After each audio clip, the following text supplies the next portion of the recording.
Hello, Chipmunk and Chipette fans, and welcome to another Alvin and the Chipmunks Anniversary Retrospective. Before I begin, if you didn't already check the runtime, this is going to be a really long retrospective, so if you care for the long haul, do yourself a favor, grab a drink, grab a snack, sit back, relax, and enjoy. Alright, this time I'm doing something more recent, if you can consider 5 years ago recent relative to the state of the franchise now. It may seem like a small amount of time for some of you, but for me, a lot has happened in my life since Alvin and the Chipmunks The Road Chip came out.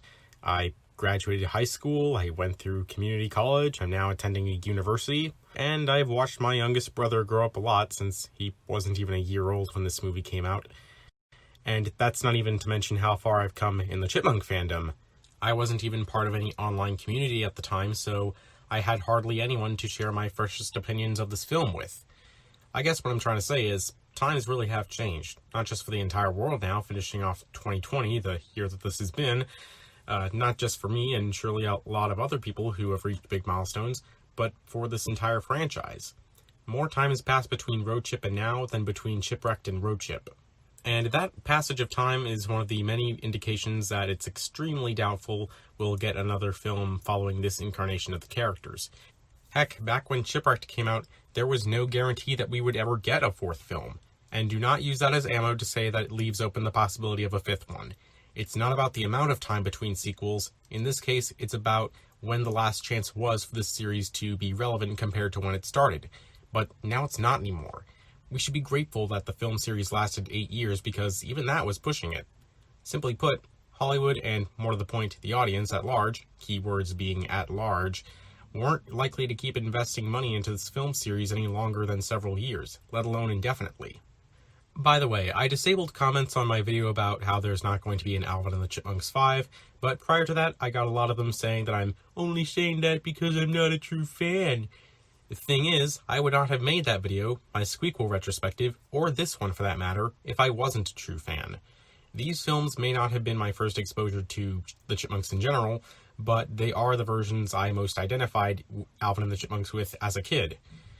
I didn't know the name Bagdasarian before 2015, and if you didn't, or still don't, there's nothing wrong with that.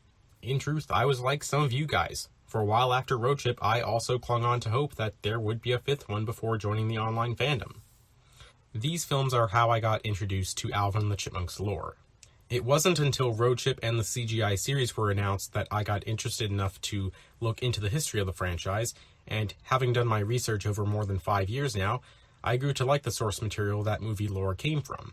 And even though I have now changed my opinion to identify the franchise more with that source material, I also grew a greater appreciation for the films for the use of those little nods and Easter eggs.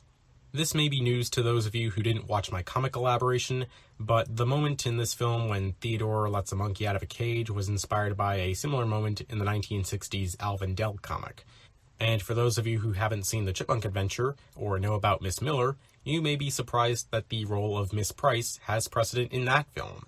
Much like Miss Price, Miss Miller was tasked with looking after the Chipmunks while Dave was away, but was tricked so that the Chipmunks could go on an adventure because one of her 5 senses was faulty. Miss Miller's was hearing and Miss Price's was sight. Now, I'm not trying to discredit Road Trip for those moments just because they weren't original to that film. No disrespect if you thought they were. Nor did the use of those moments make the film better or worse. The critics didn't seem to care, so that's not the point. What I'm getting at is that whether you care for the original source material or not, you still have to acknowledge that it exists, and you don't have to be well-versed on the subject to pay that kind of respect. Just don't make big claims that the Fox, Alvin, and the Chipmunks movies are the greatest things in the world without the merit that the greatness that you're trying to argue for had to come off the back of something else. Anyway, that huge tangent aside, let's finally talk about the movie. So, when the film opens, things are already a lot different from where we left off 4 years prior. The Chipmunks are now in a new house. Okay, I guess 6 years prior since we didn't see the Seville house in Chipwrecked. Wait a minute, I guess that reminds me of, in the Squeakquel, the Chipmunks went to high school, so if they started out as freshmen and spent 4 years going there, that means they should be 2 years into college by the time of Road Trip. Maybe the Chipmunks really were older than we thought, though it brings into question why they're still acting like kids and living with Dave. Maybe they're mooching off of him as millennials do. I guess this is one valid point people have been trying to argue with me about, that they could still make an Alvin and the Chipmunks 5 since the filmmakers probably stopped caring about the ages of the characters in relation to the other films. Kind of like the X-Men movies, where the characters barely age between installments even though they're set decades apart. But it is true though, sometimes the filmmakers are more interested in keeping the characters young in order to appeal to the wider kid audience and thus make more money. Now, before you write in the comments that this goes against what I said earlier about the films pushing it by lasting 8 years, no it doesn't. Saying that the Alvin and the Chipmunks movies are going to keep attracting kids just because they don't care about continuity and keep the characters young is not in conflict with what I said about Hollywood and the audience at large. Remember, keywords being at large, not investing in them after a certain number of years. If you're still confused, there would be no kid audience to attract if Hollywood stops seeing these films as profitable to make because a significantly large number of people in the general public know the film series is nearly 1.5 decades old now. And that's why we should put this Alvin and the Chipmunks 5 argument to rest. If I get any comments complaining to me otherwise, they will be deleted. Where was I? Oh right, the ages. To be fair though, they actually do address the age maturity thing early on when Simon says that girls mature faster than boys, and from the way they say that the Chipettes are going away to guest judge American Idol, it makes it seem like they really are moving out and planning to live on their own. They're essentially grown up and making their own future at that point. Where do Brittany, Jeanette, and Eleanor go after American Idol? You may care, but that doesn't matter, because it's not important to the story about Alvin, Simon, and Theodore, which is the focus of this film. Speaking of which, the main criticism of this film among fans is that the Chipettes aren't in it much. They even recast Eleanor, and hardly anyone noticed or cared. I could probably do an elaboration about the Chipettes' reduced role in the film, though I will say about Eleanor's recasting, replacing Amy Poehler with, I forgot her name, Penny from The Big Bang Theory, hardly seemed necessary considering that Eleanor in this film has about as many lines as Boba Fett in The Empire Strikes Back, and a screen time to match. Speaking of Star Wars, this film came out the same day as The Force Awakens, and remember, since I'm not a true fan, I'll let you guess which film I saw first. Honestly though, I think it was a bad marketing decision on Fox's part to move up the release date. The film was originally supposed to release later on December 23rd, which would have been 6 years to the day since the release of the squeakquel. Even that close to Christmas Day, when people are much more likely to be traveling and spending time with family instead of visiting the cinema, the squeakquel managed to be the highest-grossing Alvin and the Chipmunks film, so I could understand why they wanted to go with that original release date. I don't think it would have done much, if anything, to boost the box office numbers, but the alternative would have been releasing it on the 11th, a week prior to Force Awakens, but that also would have been a full week before most schools, at least here in the United States, were letting out for winter break. So Force Awakens really owned the best release date when kids and teens would be rushing to the cinema right after school. Road Trip was caught between a rock and a hard place and suffered for it. It became the lowest grossing Alvin and the Chipmunks film, barring The Chipmunk Adventure, while its competitor became the third highest grossing film of all time, at the time anyway. I think, well, Monkey Media is gone now, but I remember in one of their old Monkcast fan mail sections, they were asked about their opinion of Road Trip releasing the same day as Force Awakens, and Alvin said something along the lines of, "I have no idea what Fox was thinking." And then Brittany said something along the lines of, "You should prove your loyalty." And in case you didn't get my sarcasm earlier, I did show my loyalty, and got mocked by my classmates for it when everyone came back from winter break. I'm not sure how many of you know that feeling, or if I'm alone in that regard. Anyway, enough tangents. Let's finish the main events of Road Trip and my most notable highlights from the film before we get into any more background info. In fact, we've barely even begun. So, in addition to celebrating the Chipettes moving out and guest judging a singing competition, Alvin, Simon, and Theodore also wanted to celebrate Dave's birthday, as well as the newest chapter in their lives with moving into a new house and Dave advancing from music writing to music producing. There are a couple of fun moments, like Theodore having trouble working the phone camera for Dave's birthday message, an appearance from Red Foo, the 40 cheese pizzas that Theodore ordered for the party, Simon skateboarding into the pool, and the Juicy Wiggles scene with the now infamous "This is my Jazam" quote from Brittany. Is it shameful of me to say that I thought that line was cool? I mean, it's one of the only notable Chipette moments in this film, so I guess we have to take what we can get. So Dave breaks up the party when he gets home and considers grounding the Chipmunks, but decides to postpone that to spend as much time with them as possible before he goes off to Miami for a new album release. So then we get another fun scene where the boys and Dave are all at the mini golf course, and the moment where the chipmunks chase after Simon's golf ball feels so lively with the music in the background and their overall feeling of happiness and success, only to have it ripped away when Miles shows up. But I'm getting ahead of myself. I liked that golf ball chase because it felt like a throwback to some of the moments in the earlier films where Alvin, Simon, and Theodore were just having fun no matter where they were, and we got to see things from their level of view. It really gave a sense of how big the world is to them since they're so small. And with the new house they have in this film, it must seem like a mansion or 10-story building to them. And now that I think about it, maybe the size difference between the chipmunks and the human world explains why they act so childish. They just can't help but scamper across a hall on all fours or climb railings and furniture because for them, that's the only way for them to get around as fast as humans do at their size. Simon even says something similar to this later in the film, like they're walking something percent faster than Miles when they're all walking down a road in Texas. Speaking of Miles, he's first introduced to us at the end of the golf ball chase, and it's immediately made clear how much of a bully he is to those below him.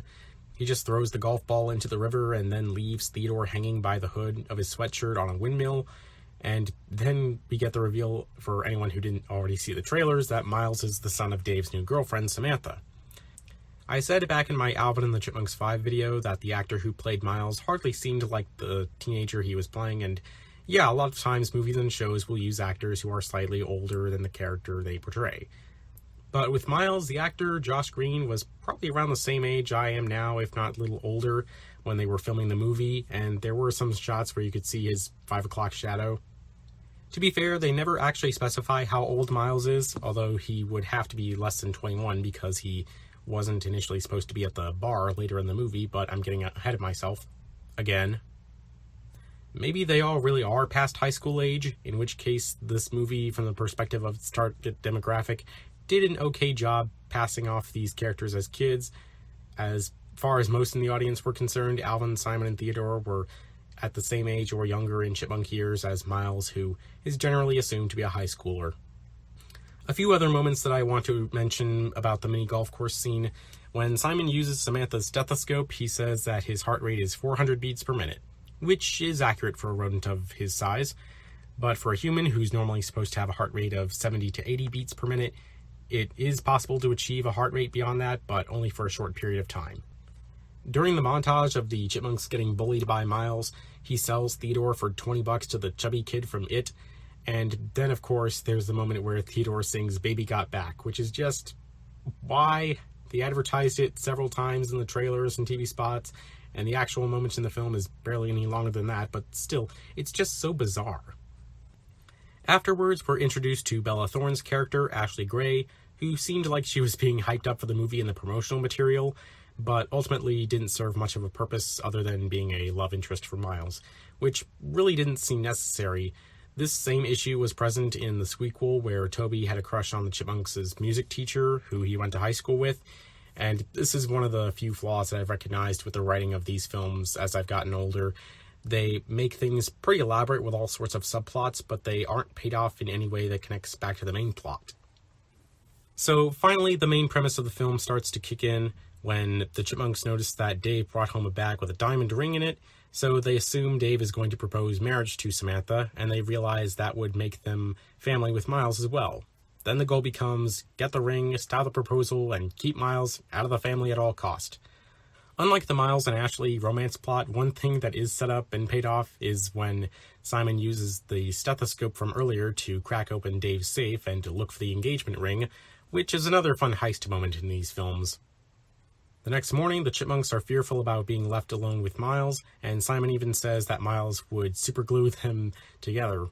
Which, surprise, surprise, the first thing Miles asks once his mom and Dave leave is where the superglue is. But he instead just ends up throwing him outside while he plays Guitar Hero, I'm guessing. They quickly convince him that Dave is going to propose to Samantha and agree to start working together to get to Miami and stop that from happening. And this scene also brings into light two things that are brought up later in the film. First, the Chipmunks fear being left behind by Dave because they think he wants to continue to move on in life and start a family with Samantha, which fits the theme of the film about how you don't need to be related to someone to consider them your family. Then Miles insults them that they would have to go back to the forest and hoard nuts, which brings me to the second thing. Alvin says that only squirrels hoard nuts, but Simon corrects him that the chipmunks do it too. And Alvin says that the fact that he didn't know that is exactly why they can't go back to the forest. But he should have known that. That's literally the first thing we see them do at the beginning of the 2007 film. I guess Alvin forgot, since it's been so long since then, and they've all become so accustomed to living in the human world. This whole going back to the forest thing is brought up in pretty much every single live-action Alvin and the Chipmunks film in some form, and it continues to make me wonder if there are other chipmunks out there, but we'll never know. As the Chipmunks and Miles are about to leave, Miss Price checks in on them, and as I explained earlier, her character and role are in reference to Miss Miller from the 80s continuity. I guess this doesn't rule out the possibility of Miss Miller existing in the movie universe, but she might as well not, since Miss Price stole that position. And I'm glad she only got such a small role as she did, because had she been more like Miss Miller from the cartoon, she would have adopted the Chipettes and their last name would be Price. Think about it. Does Brittany Price have the same ring to it as Brittany Miller?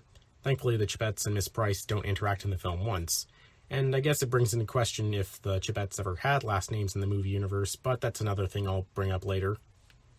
So to trick Miss Price into thinking that they're still in the house, they use squirrels dressed in their clothes as decoys.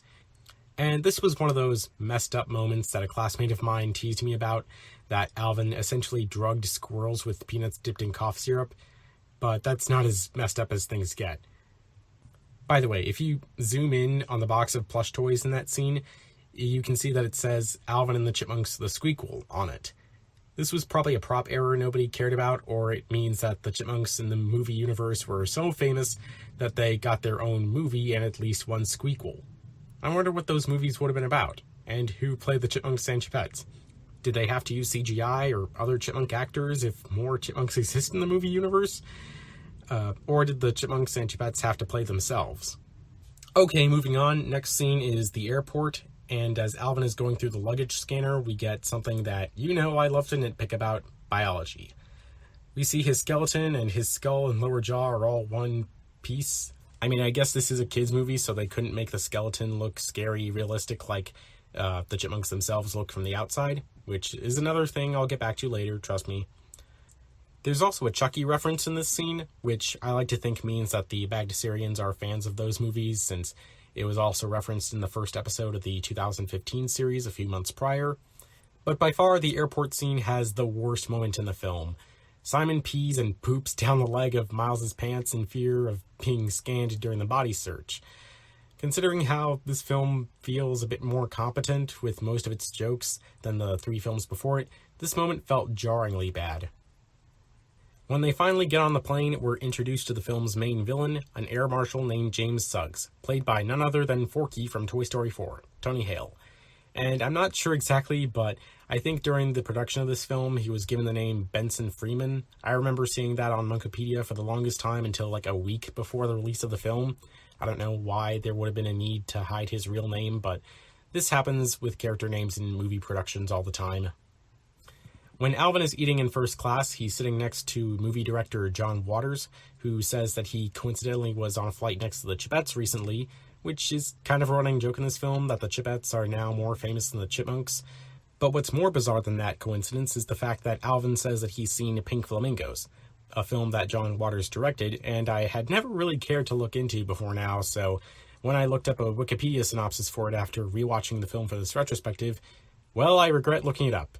Let's just say either Dave willingly or unwillingly lets Alvin watch those kinds of films, or the Chipmunks really are older than we thought and are of an age where they would be allowed to watch that. In the case of the former, it's not all that surprising now, since in the CGI series, that continuity's version of Dave allows Alvin to watch the Alvin-versus equivalent of Game of Thrones. In the case of the latter, getting to that age may have been another reason for the Chipettes to move out. Wouldn't want those less mature chipmunk boys getting any ideas. Alright, enough lingering on that reference for the adults. Meanwhile, Theodore lets a bunch of animals loose on the plane, which must have been for some exotic animal show or zoo, since we do see dogs, but we also see a goat, a pig, a porcupine, a parrot, chinchillas, as we're told by the pilots, and a capuchin monkey, which I think might be the same one from the Night at the Museum movies. That monkey has appeared in a number of other films as an animal actor, but I don't know for sure if it's the same one here.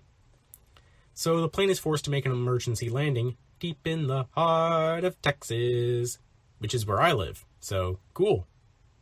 We get Suggs' backstory about how he used to be a big Chipmunk fan, but now hates them because his obsession is what caused his girlfriend to break up with him. And much like the Chucky reference from earlier, I assume the Bagdasarians are fans of the Taken movies starring Liam Neeson, because in this scene, Suggs quotes the iconic "I have a particular set of skills" line, which would later be referenced in the Alvin verse twice. Soon after, the Chipmunks and Miles escape in a cab, but are soon stranded without money right outside of a bar. They seek refuge in the bar, but are initially rejected because they're not 21. Okay, I guess this means that the oldest the Chipmunks could be in this film is 20 in Chipmunk years, but at least 18 if they were able to watch Pink Flamingos without any problem at all. After a fun song sequence, the protagonist must escape since Suggs just then arrives, so Alvin starts a bar brawl.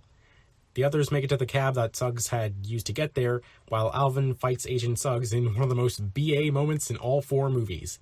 I remember seeing one of the TV spots where Alvin matrix dodges all of Suggs' attacks, and it was just so satisfying when I saw it on the big screen. This is one of those moments where it felt like the movies had completely strayed away from the rules of a cartoon, as if drugging squirrels and mentioning pink flamingos wasn't enough. I'm not saying that this is a good or bad thing for the movie, I'm just saying the cartoons would never do anything like this. Okay, maybe some of this stuff back in the 80s, but now, no way. So they evade Suggs again and are kicked out of the cab when the driver realizes that Miles doesn't have any money. So that night the Chipmunks have to sleep in a tree, which they complain about, supposedly because, as it was implied earlier, they've been away from the forest for so long. But after Tripwrecked, I can't really understand how they wouldn't know how to sleep in a tree. Yes, they slept on the ground most of the time while they were on the island, but there was one scene where Alvin does sleep in a tree after looking out and wondering where Dave is, but this isn't the Chipwrecked retrospective, so I'll talk about that next year for its 10th anniversary. And another reason Road Chip feels like it was made for the older Chipmunk fans, Miles says the word crap in this scene. Though I guess it's not as bad as the Chipmunks singing the word hell in the song Walkin' on the Sun from the video game for the 2007 movie. We also get some more insight on Miles' father. Earlier, it had been implied that his father had died, but he probably only said that because he was sensitive about the truth that he can relate to the present situation of the Chipmunks, since they don't want their father figure to bail on them the way Miles' father did. Miles learned to live with it after a while, saying that his father was the kind of person who, in the end, would only look out for themselves, and he belittled the Chipmunks before because they're going through all this trouble for their father figure. I'm surprised they didn't take this a bit further and bring up the question of the Chipmunks' biological father, since the movie already had been going pretty deep with its family message. They might as well have given the movieverse's answer to a question that fans have had about the cartoons, mainly the 80s series, for a long time. Skipping ahead to the next major scene, the festival in New Orleans, we're introduced to the slingshot move that the Chipmunks used to hit Suggs right in the acorns and make another getaway. And it's here where things continue to get messed up. Suggs gets drunk on liquor and moonshine, and we later see him wake up to find out that he's gotten tattoos. And the Chipmunks perform Uptown Funk, which I was never surprised that they would cover, although I am surprised that they included the lyrics "white gold," but changed the mention of liquor to water. So Dave and Samantha find out that the Chipmunks and Miles are in New Orleans when they make the news, and go to get them and bring them back to Miami. But Suggs had put the Chipmunks on the no-fly list, so Dave has to drive them back to Miami. Along the way, we get another fun moment where they go to Chuck E. Cheese, and Alvin wins a doll of himself. Suggs follows them as they're driving, and apparently there was a deleted scene shown in the trailer where Suggs rear-ends a police car because of some fireworks that the Chipmunks had set off in the back of his car. Not sure when that was supposed to happen, but I'm guessing the moment from the trailer when the Chipmunks hang off the window like Tom Cruise on an airplane door that same year was also part of it. Back in Miami, Dave and Samantha go out to dinner, but Alvin had taken the engagement ring, and they celebrate, like Miles says, like they won the Super Bowl. Miles isn't happy about it considering that they had such a fun time in New Orleans and walks off, but as he's leaving the hotel, he's about to be hit by a texting driver. Since I included a car safety PSA in my Chipmunk Adventure review, I might as well say, don't text and drive, people. The Chipmunks save Miles using the same slingshot move from earlier, But in the process, Theodore gets hit by the car instead, impacting on the hood and rolling off the windshield and landing on the sidewalk. For a moment, Alvin, Simon, and Miles think Theodore is dead, but come on, no one in the audience believed that he was dead. Theodore is just far too marketable of a character to just die like that. After Theodore comes to, thanks to the smell of an empanada thrown on the street, they all rush to get the ring back to Dave and save the proposal. Suggs finds them in the hotel, but the Chipmunks quickly dispose of him by locking him in an elevator. When the Chipmunks finally get to the restaurant, they find out that Dave wasn't actually going to propose to Samantha, but he was saving the ring for his coworker Barry, who was proposing to his girlfriend Alice. That proposal doesn't go out so well since Alvin replaced the ring with a breath mint, so the Chipmunks take it upon themselves later to apologize with their own performance at Ashley's concert, and recruit the help of the Chipettes for it. After they successfully repair the relationship between Barry and Alice, they perform the best song in the movie, Home. After all is said and done, the Chipettes leave for the last time, with Elidor calling Theodore Theodorable on her way out. With Dave having regained pride in the Chipmunks, he tells them that he was a little harsh on them at the beginning of the movie, that they couldn't perform anymore, so he allows them to perform under the condition that it only be done locally, in Los Angeles. So, no world tours. And this local approach also is how they've been doing things in the Nickelodeon series, so it seems like Bagdasarian was trying to reorganize the brand around this time to fit with certain themes, and I gotta say, this probably helped to focus on the family elements more. When they all get back to Los Angeles, we get a moment that is perhaps equally as emotional as the home song. Dave officially adopts the Chipmunks. Throughout the movie, it was addressed that the Chipmunks and Chipettes had only been living with him and weren't considered his children. Sure, the feeling of family doesn't really change, but this moment shows that Dave decided to go the extra mile to cement himself as the boys' father figure. This also fixes the issue many people had with the Chipettes in the films 2 and 3, because they lived with the Chipmunks. Many people assumed they were an adopted sibling relationship and that any romance between them would have been kinda incest. But not only does the end of the film never solidify any romance between them, it also means that the Chipettes were never adopted in the first place. So they were just some girl chipmunks who lived with Dave and the boys without any familial ties to them, and had no official last name. Though, now that they're not living with the Sevilles anymore, I like to headcanon that they may have simply been inspired by the name Miller from somewhere and just decided to use that as their last name after they moved out. And sure, there were moments in the earlier films when Alvin called himself a Seville, but I'm thinking that was probably just to lengthen his stage name. Finally, the Sevilles arrive home. Dave says nothing could ruin such a great day for him now that he can call Alvin, Simon, and Theodore his sons, but as soon as they enter the house, they find that the squirrels have completely torn the inside of the house apart, and Dave yells, "Alvin!" And that's pretty much it. There's also a mid-credits scene where Suggs escapes the elevator and tries to relax by the pool, but he gets carried off in a pool chair, never to be seen again. So overall, this movie was actually a lot more enjoyable going back to watch it 5 years later. I'm going to be honest, I hadn't rewatched this film as many times as I have the other three, but this may just be my favorite out of all of them. My opinion on that keeps changing between this film and Shipwrecked, so I'm going to wait until I review that film before I make anything conclusive. I like that this film goes pretty deep into its family theme and felt more mature. And I don't mean mature like all the references for the grown-ups in this film. I meant mature emotionally, since it treats its conflict as a much bigger deal in relation to family. And despite the fact that I mentioned Bagdasarian Productions a few times, I'm starting to think they didn't have much to do with the making of this film. They weren't interviewed for any of the behind-the-scenes features I could find on the Blu-ray, so I'm not sure if they would have objected to any of the mature things like the alcohol or saying crap. I also like how well the CGI was. Like, the Chipmunks in the first 3 films looked beautifully rendered and it still holds up, but with Road Chip, the lighting, the texturing on the fur, the way they move, just blows it out of the water. It seemed like they were actually there, like they could physically exist as creatures in our reality if they were to pop right out of the screen. I find it ironic that Weta Digital, who did the CGI effects for the Middle-earth films, did such a great job here, and yet the Hobbit movies were complained about for having CGI that wasn't up to or beyond the standard of its time, and that was only a few years prior to Road Chip.